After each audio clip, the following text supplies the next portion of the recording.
All right, everybody. Here's the video to kind of catch you up. All this is done. All the oil lines are on. These are drilled and tapped. I just got to get the fittings in them. I got two manual speed or Grim Speed manual boost controllers I'm going to run for now to override gate pressure. Because I got a 4.5 pound spring in each one. I got all this wrapped to try to keep some of the heat off these hoses with the gate being so close. I got an extra heat wrap over here. I got another one that's going to go on this side just so when I'm working on it I don't actually lay my arm on something and burn shit out of myself. There's the 2-6 fuel lines that I got to replace with a -10. Excuse me. I got the 90 on down here so I can route that hose up and away and get it away from the alternator and away from the wastegate on this side. Got to get this plug on. Now here's that radiator. It's actually an air-to-water intercooler radiator. It's 28 by 8 by 2 inches deep. It's a dual pass. It's -10 in and out. I come from under the thermostat into it, back out of it. It comes back around and comes in ahead of the thermostat, goes through the main radiator and back to the water pump.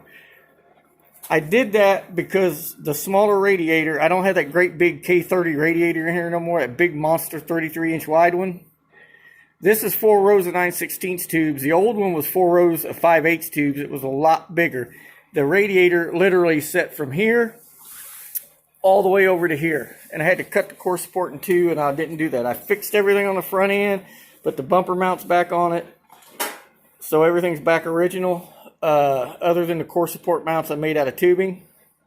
And the pads are like big electric motor pads for like big roof air conditioners and stuff. Is what I used.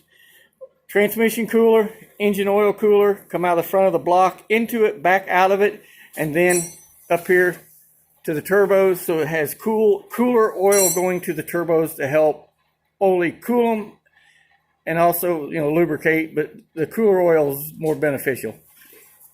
Grandson helped me pull the bumper's just sitting there. The two bolts for the air dam is what's holding it into the fenders. There's nothing else holding it. It's just sitting there on them and laying against the bumper mounts. And he helped me pull the grill and everything out. But that's about all we've got done. We got all that stuff buttoned up. Temp senders for the gauges is all back together. Everything's routed.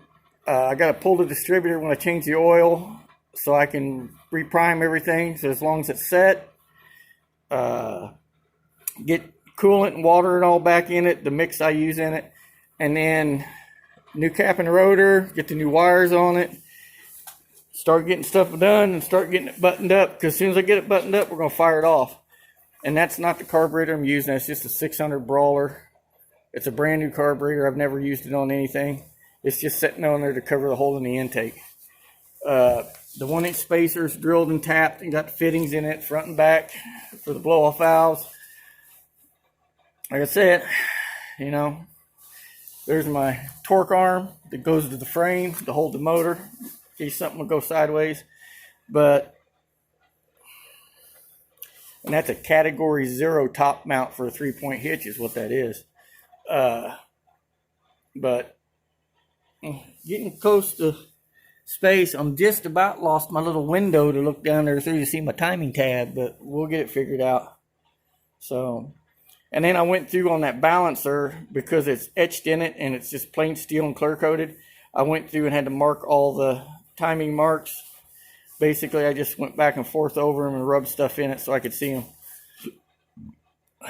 So I can read it now a little better because it's got different marks on it, and you'll roll it over and think you're on the top dead center, and you're not. You'll be like 180 out, or it's a quarter of the way, or what have you. So put all new O-rings on the distributor. But yeah, we're going to get all this stuff wrapped up and get it done. But I'm waiting on parts at this point, waiting on a carburetor and fuel pump and regulator and some other miscellaneous stuff. And I didn't say in the other video is I got a bunch of more fittings I bought, -10, -6 and stuff. I'm waiting on some color fittings, so everybody's shipping first class mail, and the post office just ain't getting stuff out. My mom's mom, who stays with us, said he had packages for damn near everybody on the street this morning. So, and they were out early. because them plug wires was laying in front of the door at 5 o'clock this morning. But, yep, that's it. Waiting on parts for this. Waiting on a radiator support and a bumper cover and a bunch of stuff the boy bought so I can get this all pulled apart and put back together. So, but anyhow, that's all that's going on. We ain't done nothing else. Oh, an MSD box, 6 BTM box I bought. So, and get that mounted. I'll probably mount it back in here where that Summit box is at, and or mount it somewhere where I can actually get to the rev limiter and stuff on it. But that's it. Ain't doing nothing. Oh yeah, and my stainless pipe and the V-bands to do the exhaust, the 4-inch stuff I ordered. So as soon as everything gets here, we'll get back to work on it.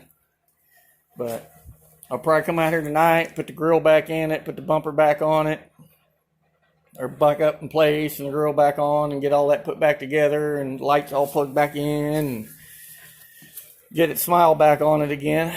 But as far as the hood, I think we're going to be non-existent because the charge pipes are going to be like up here well above the fenders for now until I can figure out another way to either run them down. There's just no way to bring them up through here anywhere. I've got an intercooler I could use, but I'd have to mount it flat behind the bumper and divert air to it.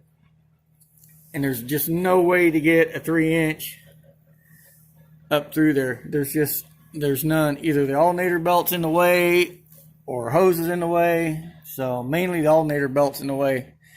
So I'm gonna go back in. It's cold out here. It's about 50 degrees, as you can hear. You can probably hear my heater back there rattling and running. But grandson's outside. I don't want him to run off. Everybody, again, stay safe. Thanks for the subs. Thanks for the views, comments, everything. I appreciate it very deeply. God bless, and I'll put more up when I got it. Bye.